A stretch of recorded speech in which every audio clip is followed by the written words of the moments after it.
তো হ্যালো বন্ধুরা, দেখতে পাচ্ছ আজকে তোমাদেরকে দেখাবো আমাদের শীতকালীন কিছু ফুল। তো দেখতে পাচ্ছ প্রথমে গাঁদা, তারপরে এই গাছটার নাম জানি না, তোমরা যদি জানো বলবে অবশ্যই।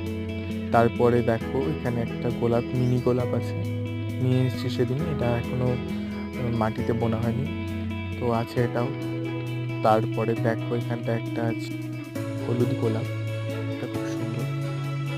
তারপরে দেখো এটা চন্দ্রমল্লিকা মেবি। তারপরে এখানে আরো আছে, ফুটলে দেখাবো এই গোলাপটা, রংটা অন্যরকমই। তারপরে এটা পিটুরিয়া, আমি যতদূর জানি পিটুরিয়া নাকি পিটুনিয়া, তোমরা যদি জানো বলো। তারপরে দেখো এই ফুল গাছটাতে এত ফুল এসছে, গাছের পাতাই দেখা যাচ্ছে না ওপর থেকে, চন্দ্রমল্লিকা। তারপরে এখানে আরেকটা চন্দ্রমল্লিকা আছে, গাছের কালেকশন প্রচুরই আছে মোটামুটি। তারপরে এটা আছে, এটার নাম জানি না। তারপরে আবার ওই পিটুনিয়া।